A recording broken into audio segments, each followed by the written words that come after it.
सभी का। और आज के इस वीडियो में हम जो है exercise 1.1 NCERT real number class 10th के पूरे सॉल्यूशन को देखेंगे। इसके हर एक कॉन्सेप्ट को अच्छे से समझेंगे।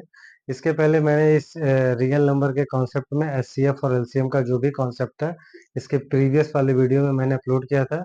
जिसने जो है वो वीडियो नहीं देखा है वो वीडियो वहां से जा करके देख सकता है। साथ ही साथ मैंने एक पूरी प्लेलिस्ट तैयार कर दी है क्लास 10th की, जिसमें मैं आपको सेशन 2024-25 के सारे वीडियो उसी में अपलोड होंगे।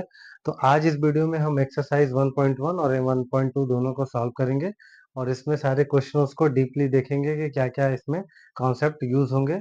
तो चलिए स्टार्ट करते हैं। सबसे पहले क्वेश्चन है आपका एक्सरसाइज 1.1 का, एनसीईआरटी का ये सारा क्वेश्चन है।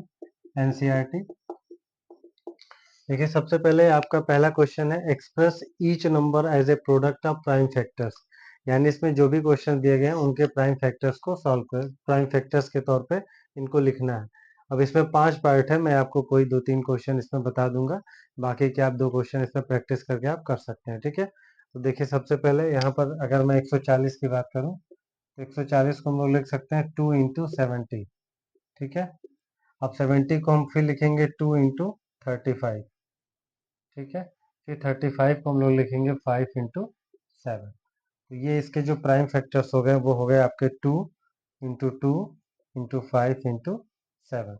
ये इसके प्राइम फैक्टर हो गए और इसको समराइज करके लिखेंगे तो 2 का पावर 2 5 × 7, ये इसका प्राइम फैक्टर हो गया। ठीक है, तो इस पैटर्न से आप इसके प्राइम फैक्टर्स को लिख सकते हैं।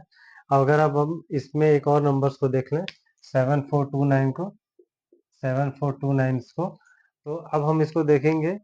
तो सबसे पहले आपको प्राइम नंबर्स में जब ये फैक्टर लिख रहे हो तो आपको डिविजिबिलिटी रूल्स पता होने चाहिए। ठीक है, तो डिविजिबिलिटी रूल्स आपके 2 के क्या होते हैं, 3 के क्या होते हैं, प्राइम 7 के क्या होते हैं, 11 के क्या होते हैं, 13 के क्या होते हैं, ये सारे डिविजिबिलिटी रूल्स का आपको पता होगा तो आप आसानी से इसके प्राइम फैक्टर्स को निकालने में आपको आसानी होगी। तो सबसे पहले देखिए, इसका जब प्राइम फैक्टर निकलेंगे तो ये सबसे पहले आपका 17 से डिवाइड होगा। अब 17 से इसको डिवाइड करेंगे तो 17 फोर जा होता है 68। ठीक है, 17 फोर जा होगा 68।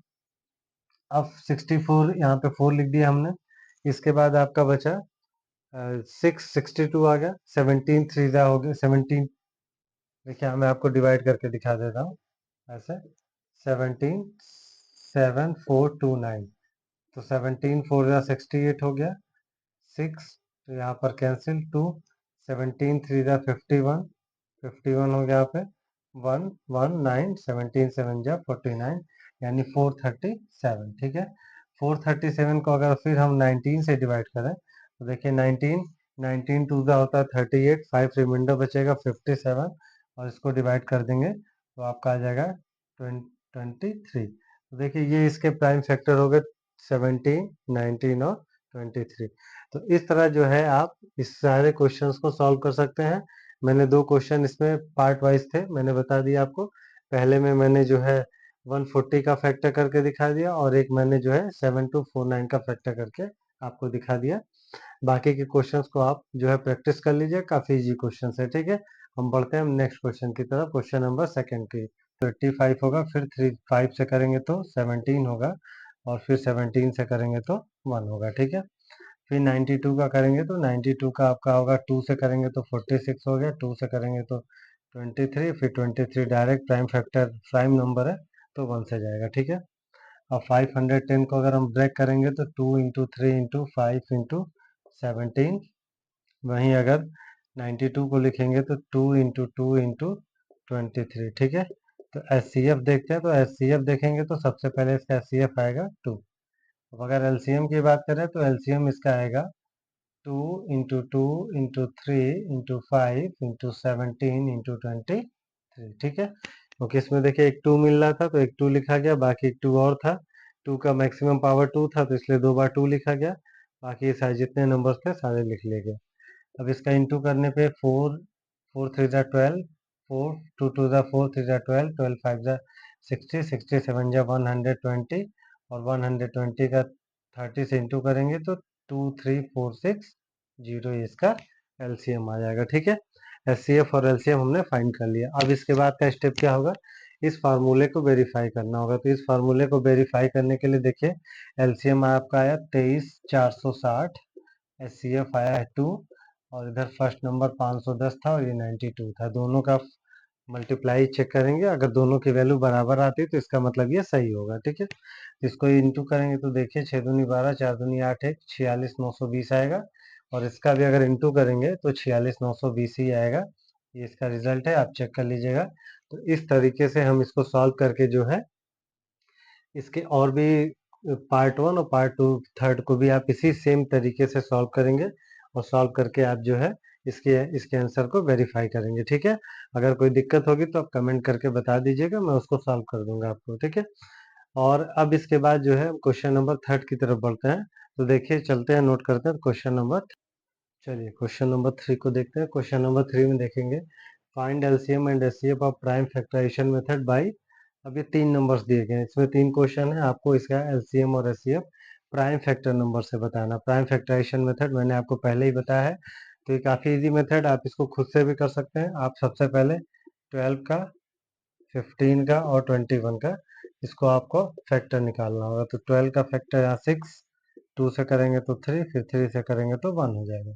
ये 3 से करेंगे तो 5 हो जाएगा, और ये 1, 3 से करेंगे तो यहाँ 7 आ जाएगा, और ये 7। ठीक है, सबसे उसके बाद यहाँ पे 12 लिखिएगा। 12 का 2 इंटू 2 इंटू 3, इसको शॉर्ट में लिख लीजिए 2 का पावर 2 इंटू 3। ठीक है, इसके बाद 15 को लिखेंगे 3 इंटू 5, उसके बाद 21 को लिखेंगे 3 इंटू 7। ठीक है, अब अगर इसके एचसीएफ की बात करें तो देखिए, एचसीएफ में सबसे पहले कॉमन क्या मिल रहा है। तो देखिए, तीनों में एक 3 यहाँ है, एक 3 यहाँ है, 3 यहाँ है, तो इसका मतलब एचसीएफ इसका कितना हो जाएगा, 3। तीनों में जो नंबर कॉमन होता है वो एचसीएफ होता है, तो तीनों में देखिए 3 कॉमन है, तो 3 एचसीएफ हो गया। इसके बाद अगर एलसीएम की बात करें तो एलसीएम में देखिए क्या मिलेगा, आपका 2 का पावर मैक्सिमम पावर कितना है, 2 है।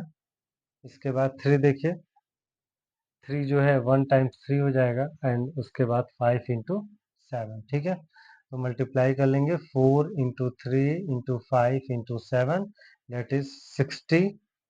60 इंटू 7 420 इसका रिजल्ट आएगा। ठीक है, तो इसका जो इसका एलसीएम हो गया 420 आ गया, और एचसीएफ जो हो गया वो 3 आएगा। ठीक है, इसके बाद हम बढ़ते हैं क्वेश्चन नंबर 4 की तरफ। देख लेते हैं फटाफट क्वेश्चन नंबर 4 क्या है। चलिए, क्वेश्चन नंबर मैंने जो 4 नोट कर दिया। 4 देखिए क्या है, given that HCF of 306 and 657 is 9, तो फाइंड एलसीएम ऑफ 306 एंड 657। आपको एचसीएफ इन दो नंबरों का दिया, एलसीएम फाइंड करना है। अभी हम लोगों ने देखिए इसका सोल्यूशन देखते हैं। अभी हमने एक फार्मूला पढ़ा था, LCM into HCF equal to first number into second number. ठीक है, इसी फार्मूले के बेस पे अगर हम एलसीएम का फार्मूला बनाएं तो क्या बनेगा, first number into first number into second number upon HCF. ठीक है, अब इस फार्मूले पे अगर देखें तो फर्स्ट नंबर आपका 306 है, सेकेंड नंबर आपका 657 है, और एचसीएफ कितना है, 9 है। इसको सॉल्व करेंगे तो 9 3 जा 27, 3 9 4 जा 34। अब अगर हम 657 और 34 का इंटू करेंगे तो हमको रिजल्ट में इसका एलसीएम प्राप्त हो जाएगा। तो आप इसका मल्टीप्लाई करके इसका एलसीएम लिख लीजिएगा, यही हमारा इसका सॉल्यूशन हो जाएगा। ठीक है, काफी इजी क्वेश्चन है, फार्मूले बेस पे है, LCM into HCF equal to first number into second number. अब अगर इसी क्वेश्चन में आपको एचसीएफ निकालना होता और एलसीएम दे देता, तो इसी फार्मूले को रिवर्स कर देते, यहाँ पर एचसीएफ हो जाता और यहाँ पर एलसीएम हो जाता, और सेम प्रोसेस से हम इसको सॉल्व करके इसका एचसीएफ निकाल लेते हैं। ठीक है, ये फार्मूला तो आपको क्लास 5th में पढ़ाया जाता है, इस पे आपने सवाल लगाया होगा। ठीक है, बढ़ते हैं हम नेक्स्ट क्वेश्चन की तरफ। जो नेक्स्ट क्वेश्चन हमारा काफी इंपॉर्टेंट क्वेश्चन है, उसको देखते हैं। क्वेश्चन, तो चलिए स्टार्ट करते हैं। क्वेश्चन नंबर 5 देखते हैं। क्वेश्चन नंबर 6 में, चेक वेदर 6 का power n can in with digit 0 for any natural number. तो इसमें ये करना है आपको, ये पूछ रहा है कि क्या 6 का पावर n किसी कंडीशन में इसका जो डिजिट होगा वो 0 लास्ट इंड डिजिट, क्या इसका 0 हो सकता है क्या। अब सबसे पहले इस क्वेश्चन को समझ ले, काफी इंपॉर्टेंट क्वेश्चन है ये क्वेश्चन, जो है कई बार इस टाइप के क्वेश्चंस आते हैं। 8 का पावर n होता है, पिछली बार 2023 के पेपर में इस तरह के क्वेश्चंस आए थे। 8 का पावर n दे देता है, 40 का पावर n या 12 का पावर n, कुछ भी दे देगा और पूछेगा कि क्या ये जीरो, ये इसके इन लास्ट मतलब इसका लास्ट डिजिट जीरो हो सकता है कि नहीं हो सकता है। ठीक है, तो इस सवाल को करने के लिए करना क्या होता है, देखिए अब जिसके लास्ट में जीरो होता है that number is divisible by 5 होता है। ठीक है, यानी जिसके लास्ट में भी जीरो होगा वो 5 से डिवाइड होगा। जैसे एग्जांपल 20 है तो वो 5 से डिवाइड होगा। ठीक है, अगर 10 है तो वो 5 से डिवाइड हो जाएगा। तो जिसके भी लास्ट में अगर जीरो आता है तो 5 से डिवाइड होना चाहिए। इसका मतलब ये है कि जिस भी नंबर का हमको क्वेश्चन में पूछ रहा है उसको हमको फैक्टर करके देखना है। तो देखिए इसी के साथ अगर किसी के लास्ट में जीरो तो वो 2 से भी डिवाइड होता है। तो ठीक है, तो इसका मतलब ये होता है कि अगर किसी का यहाँ पे देखिए 6 का पावर n है, तो अगर इसका हम फैक्टर लिखते हैं तो 2 इंटू 3 का पावर n होगा। ठीक है, तो इसका मतलब होगा कि किसी भी कंडीशन, अगर यहाँ पे लिखेंगे here factor of 6 is 2 and 3, so it is not possible that 6 का power n end with digit 0। ठीक है, अगर यहाँ पर फैक्टर 6 की जगह 2 एंड 3 की जगह 2 का 5 हो जाता तो ये कंफर्म था कि ये डिवाइड हो जाएगा। लेकिन किसी भी कंडीशन में 2 और 3 है तो इसका लास्ट डिजिट 0 नहीं हो सकता। और हम इसको और इजिली समझ लेते हैं। 6 का पावर n है, अगर हम n की वैल्यू 1 लेते हैं तो क्या आएगा, 6 का पावर 1 यानी 6। अगर 6 का पावर 2 लेते हैं तो 6 इंटू 6 36 आएगा। तो भी इसके लास्ट में देखिए 6 आ रहा है। तो किसी भी कंडीशन में इसकी जो है वैल्यू, इसका लास्ट डिजिट 0 नहीं होगा। 0 किस कंडीशन में होता है, अगर इसके लास्ट डिजिट में इसके जो जो भी नंबर्स दिए रहेंगे, सपोज अगर यहाँ 10 दिया रहता तो यहाँ पे इसका फैक्टर 2 इंटू 5 होता तो इसका जो है लास्ट डिजिट 0 हो जाता है। ठीक है, तो इस क्वेश्चन में यही इसमें मेन कॉन्सेप्ट है कि जो भी नंबर देगा उसका फैक्टर निकाल के देख लीजिए। अगर उसका फैक्टर 2 या 5 आता है तो वो जो है explain this number and this number are composite number. ठीक है, तो सबसे पहले समझ लेते हैं व्हाट इज कंपोजिट नंबर। तो कंपोजिट नंबर वो होते हैं जिसके मोर देन 2 फैक्टर होते हैं, जो यानी जो किसी भी नंबर से 2 से ज़्यादा नंबरों से डिवाइड हो जाता है, उसको कंपोजिट नंबर कहते हैं। अब इस क्वेश्चन को कैसे सॉल्व करते हैं, ये भी काफ़ी इंपॉर्टेंट क्वेश्चन है। पिछले साल भी ये बोर्ड में पूछा गया था सीधे सीधे। तो इस तरह के क्वेश्चंस एनसीईआरटी के जो क्वेश्चंस इंपॉर्टेंट होंगे उसको मैं बताते चलूंगा, आप उसको जरूर देखिएगा। उसके बेस पे क्वेश्चन जो भी होगा उसको आप पढ़ लीजिएगा। तो इस क्वेश्चन में क्या है देखिए, 7 इंटू 11 इंटू 13 प्लस 13। इस क्वेश्चन को prime number composite number proof करना है, कैसे कंपोजिट होगा। तो सबसे पहले देखिए ये पूरा एक टर्म है, एक टर्म है। यहाँ से अगर हम 13 कॉमन ले लें तो क्या आपका बचेगा, यहाँ बचेगा 7 इंटू 11 इंटू 1 प्लस 1। अब यहाँ पे 13 इंटू इसका मल्टीप्लाई क्या होगा, 77 एंड प्लस 1, तो 13 into 78। And what is 78, 70 is a composite number, so whole number is it is a so it is a composite number। ठीक है, आपका 78 इवन नंबर आ गया, इसका मल्टीप्लाई करेंगे तो हमको कंपोजिट नंबर ही मिलेगा। तो इस तरह हम इसको प्रूफ कर लेंगे कि ये क्या है, कंपोजिट नंबर है। ठीक है, इसके बाद ये है आपका 7 into 6 into 5 into 4 into 3 into 2 plus 1। इस कंडीशन में सेम क्वेश्चन आपका है, कैसे क्या करना है इसमें। यहाँ पे शायद आपका सॉरी 5 था यहाँ पे क्वेश्चन में, यहाँ क्वेश्चन गलत नोट हो गया, यहाँ पे 5 है। तो इस कंडीशन में देखिए सबसे पहले इन सारे नंबर्स में 5 आपका कॉमन है। ठीक है, तो 5 हम कॉमन ले लिए। अब आपका क्या बचेगा यहाँ पे, 7 इंटू 6 इंटू 4 इंटू 3 इंटू 2 और प्लस 1 हो जाएगा यहाँ पे। ठीक है, इन सारे नंबर से 5 बाहर हो गया और 5 से 5 निकलेगा तो 1 आ गया। अब यहाँ पर 5 इंटू इसका इंटू कर लीजिए, 3 दूनी 6, 6 चौके 24, 24 छके 96, 96 और 7 का इंटू कर लीजिए, 6 सत्ते 42, 4 9 सत्ते 63, 63 4 67, 672 और 672 में जोड़ दीजिए तो कितना हो जाएगा, 5 इंटू 673। ठीक है, तो ये भी आपका क्या हो गया, देखिए ये भी नंबर आपका क्या हो गया, it is a composite number. इसको भी हम क्या लिख देंगे, it is a composite number, ठीक है, it is a composite number, ठीक है। तो इस तरह हम इस तरह के क्वेश्चंस को ऐसे ही सॉल्व करना होता है। ज़्यादातर पैटर्न देखेंगे कि एक जो फर्स्ट नंबर ये दिया होगा और जो सेकंड नंबर दिया होगा उसमें कोई एक नंबर कॉमन होगा, उसको कॉमन ले लीजिए। इसके बाद इसको +1 करके ऐसे लिखेंगे, सारे नंबर्स को मल्टीप्लाई करिए, +1 लिखिए और इसके बाद देखेंगे आपको ऑटोमेटिक कंपोजिट नंबर मिल जाएगा। तो इस तरह ये जो है क्वेश्चन नंबर 6 समाप्त हुआ आपका। अब एक क्वेश्चन और बचा, उसको देख।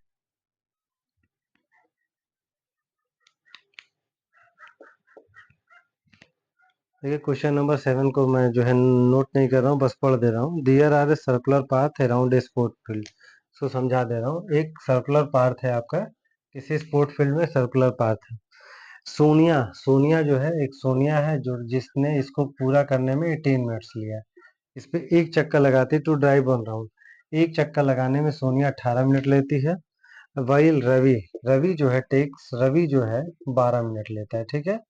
रवि आपको इसमें पूरा एक चक्कर लगाने में 12 मिनट लगता है। Suppose they both start at the same point.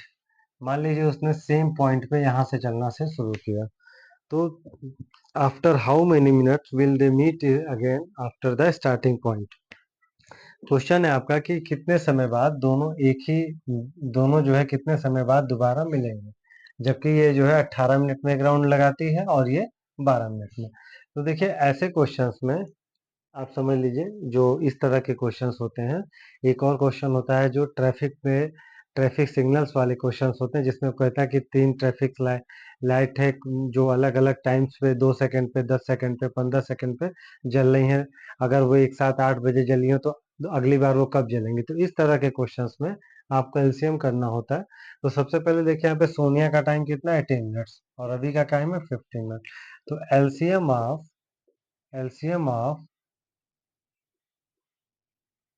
Time of 18 minute and 12 minute, इसका एलसीएम निकाल लेते हैं। 18 और 12 का अगर हम एलसीएम निकालते हैं तो आंसर तो 36 आएगा। 2 9 ज़ा 2 4 ज़ा 2 6 ज़ा सॉरी 6 हो गया यहाँ पे। ये 2 से 9 और 3, फिर यहाँ पे 3 से करेंगे तो 3 एंड 1 और 3 से कर देंगे तो 1। तो 2 into 2 into 3 into 3 that is 36 minute, यानी after 36 minute they will meet again at the. तो इस तरह जो है इस तरह के क्वेश्चंस में जब भी आपको इस तरह सर्कुलर पाथ वाले क्वेश्चन आएंगे तो इस तरह के क्वेश्चंस आप जो है कर सकते हैं, ठीक है। अब इसमें एक चीज और पूछता है कभी कभी कि सोनिया इतने मिनट में कितने चक्कर लगाएगी। तो सोनिया ले लगाएगी 36/18 यानी 2 चक्कर लगाएगी और रवि जो है तब तक वो 3 चक्कर लगाएगा। तो इस तरह के क्वेश्चंस फिनिश हो गया आपका और इस तरह एक्सरसाइज 1.1 समाप्त हुआ। अब नेक्स्ट वीडियो में आपको मैं इरेशनल प्रूफ करना बताऊंगा और जल्द ही आपको 2 दिनों में वो वीडियो मिल जाएगी। मिलते हैं हम नेक्स्ट वीडियो में, तब तक के लिए बाय बाय।